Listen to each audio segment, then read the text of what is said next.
walang pinoprotektahan, walang kasinungalingan, serbisyong totoo lang.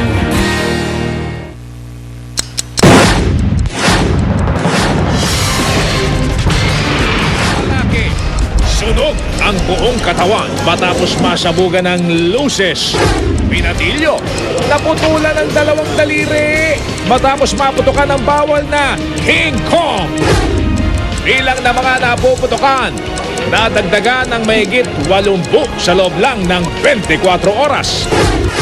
Exclusive, hubong ilegal na pagawaan ng paputok sa Baliwag, Bulacan. Sumabog at nasunog! Exclusive uli, lalaking namimili lang sa Quiapo. Tinamaan ng ligaw na bala. Magsalubong sa bagong taon. Uulanin kaya? Ginang, patay matapos sumabog ang binuksang regalo. Kabahay sa mga miyembro ng Unyon ng PAL sa Baclaran. Nasunog! Aso, natrap dahil naiwang nakatali. Sa Peru, mga pulis na sumalakay sa ilegal na tindahan ng paputok, pinasabugan. Masamang epekto ng paputok sa mga hayop, ipinaalala sa isang dula sa harap ng Manila Zoo. Ilang programa ng Kapuso Network, kinilala sa kauna-unahang Lingkod TV Awards. Jillian Ward at Baby James, kabilang sa mga pinarangalan. Chris Aquino at James Yap, na mataang magkasama. At mga Pinoy, bakit nga ba happy sa New Year?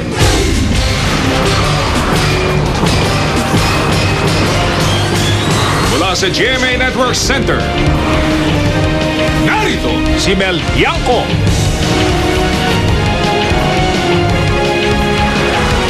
Ito ang 24 oras.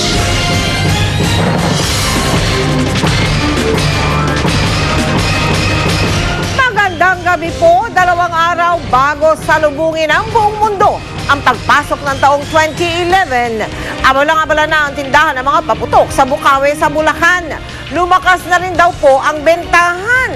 At dahil daw sa taas nga ng demand, nagsulputan sa ibang lugar ang mga iligal na pagawaan ng paputok. Na doble kayod na raw ngayon sa paghahabol ng mga dagdag na produkto. Bago yan, kamustahin natin ang sentro ng bentahan ng paputok sa Bukawi, Bulacan. Nakatutok doon live si Steve Dailisan. Naku Mel, kung mapapansin mo, todo na yung ngiti ng mga nagtitinda ng paputok dito sa Bukawi, Bulacan. Paano ba naman kasi 2 araw pa lamang bago yung bisperas ng bagong taon, balik na raw yung kanilang puhunan. Pero dahil nga mataas Mel yung demand sa mga paputok, muli na namang nagsulputan yung mga illegal na gumagawa nito. Ito yung mga kung tawagin Mel na mga backyard manufacturers. Kaninang tanghali Mel, 1 kubo sa Baliwag, Bulacan yung nasunog na ikinaospital naman ng isa sa mga manggagawa ng paputok.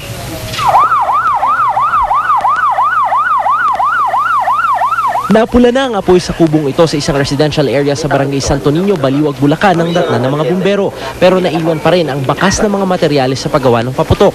Ang manggagawa na si Romel Velasquez isinugod sa ospital matapos magtamo ng 2nd-degree burns. Pagliliyab ng pulbura ang tinitingnang anggulo. Ito ay isang explosion.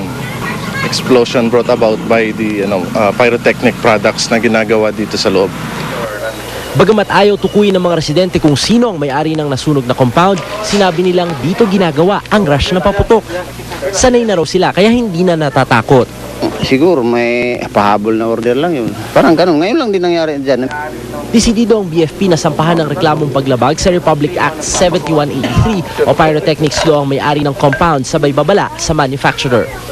Ito yung mga tinatawag natin ng mga rush na gawaan na kung saan inihahabol sa kakulangan ng mga produkto sa bentahan. Kung meron man lisensya siguro ang pagawaan na to, definitely we will consider it as illegally. Why? Nandito sila sa mga kabahayan at meron mga areas na dapat doon lang sila gumawa. Dito naman sa Bukawi, nag-uubos na lang daw ng paninda ang mga may-ari ng tindahan. Balik puhunan na raw sila at tubo na lang ang hinihintay. Yun nga lang, mas malakas pa rin daw ang benta nung nakaraang taon kumpara ngayon. Balita kasi namin, marami daw pinagbawal na place na bawal na daw magpaputok. Kaya po yun, siguro yung ibang tao, marami sa kanila na sumunod dun sa patakaran. Mailang natitinda nga na nagpahiwatig na di na raw sila magtataas pa ng presyo hanggang bisperas ng bagong taon, masimot lang ang benta. Bukod sa discount, handa rin daw sila magbigay ng pasobra. Gayunman, wala pa rin kasiguruhan yan, lalo pat kustumbre nang nagtataas ang presyo ng mga paputok habang lumalapit ang pagsalubong sa bagong taon. Ako, good news naman, Mel, dahil bibihira na yung mga nahuhuling lumalabag doon sa itinakdang 10 hanggang 300 meter radius na no smoking zone sa mga tindahan ng paputok. Gayunman, kahit nga gabi, tuloy-tuloy pa rin yung pag-iikot nitong ating mga lady firefighters mula sa BFP at maging yung Bukawi Rescue para paalalahanan yung mga namimili ng paputok para sa mga ligtas o yung pag-iingat na dapat nilang gawin habang sila'y namimili ng paputok dito sa Bukawi, Bulacan. Balik sa'yo, Mel. Pero Steve, teka muna, paano mo malalaman kung yung bibilin mong paputok ay galing dun sa mga illegal? Paano yun? Mel, yung dapat talagang gawin kasi ng mga namimili ng paputok, una, tingnan din nila yung yung label, meron naman kasing pakete yan, Mel, at nakalagay doon kung saan ginawa, kung paano gagamitin yung paputok para maging ligtas yung paggamit nila. Kasi madalas, itong mga illegal na paputok ay binibenta ito sa kanto-kanto lamang. Mainam din, Mel, na bumili yung ating mga kababayan doon talaga sa may mga lehitimong pwesto, merong mga permit na ipinagkaloob para nang sa gayon makasiguro na hindi galing sa mga illegal manufacturers yung kanilang mabibili. Mel. Ayun. Maraming salamat sa iyo, Steve Dailisan. Sunog ang buong katawan ng isa sa mga trabahador sa sumabog na illegal na paggawaan ng paputok sa Baliwag, Bulacan. Ginagamot po siya ngayon sa Jose Reyes Memorial Medical Center sa Maynila. Nakatutok doon live si Ruth Cabal. Mel, sa loob lamang ng 24 oras, halos 30 insidente ang nadagdag sa mga nasugatan dahil sa paggamit ng paputok o kaya'y natamaan ng ligaw na bala. Di na magkamayaw ang mga doktor at nurse dito sa paggamot sa 36 na taong gulang na lalaking itong sunog ang buong katawan matapos raw masabugan ng lusis. Nagtatrabaho kasi ang lalaki sa isang pagawaan ng paputok sa Baliwag, Bulacan. Pinalagyan na namin ng tubo para makahinga siya. 4 na swero ang nilagay namin para makahabol at ang aming estimated mga 14 liters ang kailangan naming ilagay. Binigyan namin siya for pain. Sa araw na ito, mula December 21, pang 26 na pasyente na ang lalaki na dinala dito sa JRMMC na nasugatan dahil sa paggamit ng paputok o kaya ay natamaan ng ligaw na bala. Sabi ng pamunuan dito, ang nakakaalarma raw ay ang mataas na bilang ng biktima ng ligaw na bala. 4 na ang nadala rito na lahat naman daw ay nasa ligtas na kalagayan na ngayon.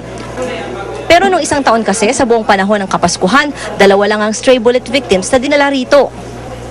Sa pulis, sana paigtingin nila yung kanilang kampanya para ma-prevent o mahinto na natin itong dami ng stray bullets injury, that's one.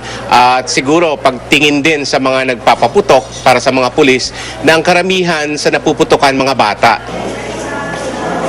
Handa na ang JRMMC para sa bisperas ng bagong taon kung kailan inaasahan ng mataas na bilang ng mga biktima ng paputok. Nakalabas na ang mga gamot at iba pang medical supplies at may tinalaga ng iba't ibang lugar para sa mga pasyente depende sa mga natamo nilang sugat. Sa pinakahuling tala ng DOH, tumaas na sa 201 ang firecracker-related at stray bullet injuries mula December 21 to 28. 189 dito dahil sa paggamit ng paputok. 5 dahil sa pagkakalason sa pagluluto ng pikulo at iba pang paputok. 1 dito ang namatay. 7 naman ang nasugatan dahil sa stray bullets.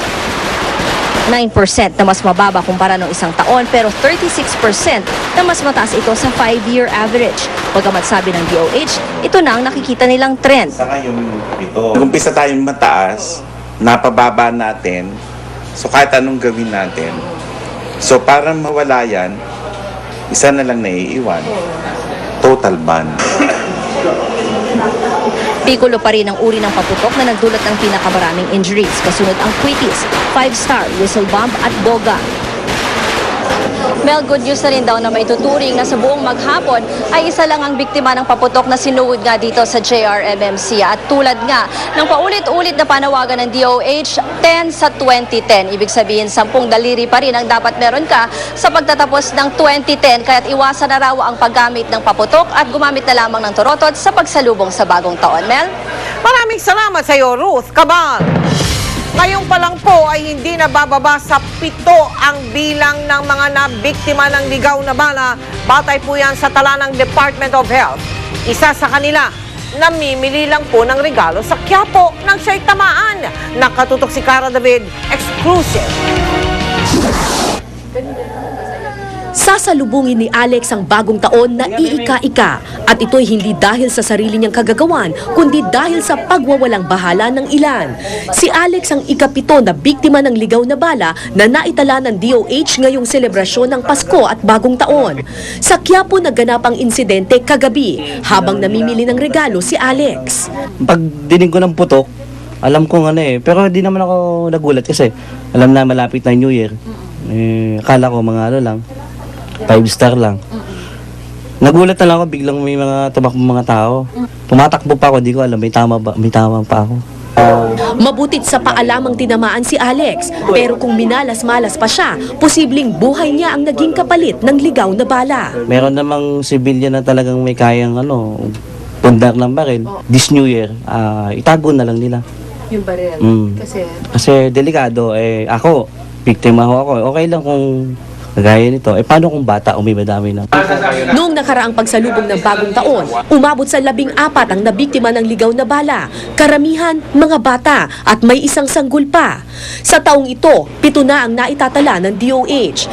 Kaya naman nilagyan na ng masking tape ang baril ng mga pulis. Pero hindi lang sila ang dapat maging responsable, kundi lahat ng nagmamayari ng baril. Dahil walang pinipiling biktima ang ligaw na bala. Cara David Nakatutok, 24 oras. Tradisyon na sa mga Pilipino na magbigay todo sa handaan sa tuwing sasalubong sa bagong taon. Kaya namang abalang-abala na ngayon sa mga supermarket. Ang mga pinakamabenta pa rin, siyempre yung pong mga pang Noche Buena na pinaniniwala ang magdadala ng swerte. Nakatutok si Susan Enriquez live mula sa Mandaluyong. Susan!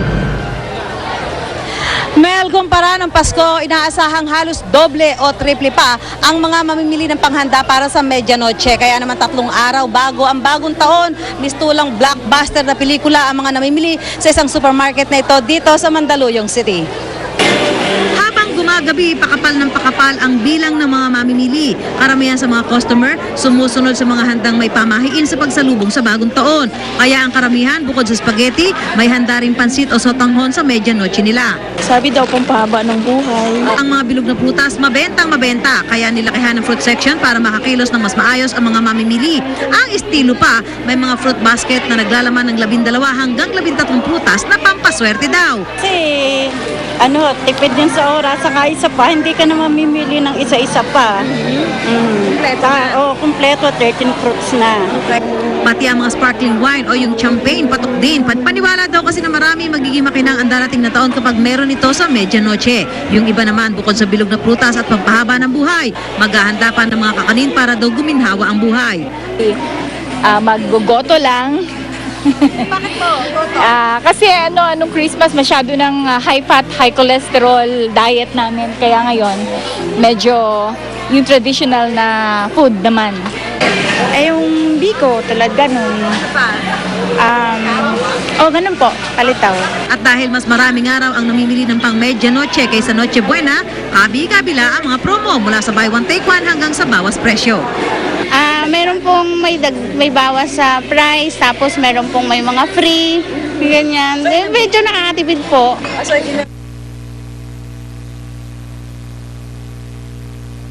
Na inaasahang mas madadagdagan pa bukas hanggang sa Biyernes, lalo pa at bukas lamang ang supermarket na ito hanggang alas 7 ng gabi sa bisperas ng bagong taon o sa araw mismo ng Biyernes. Mel?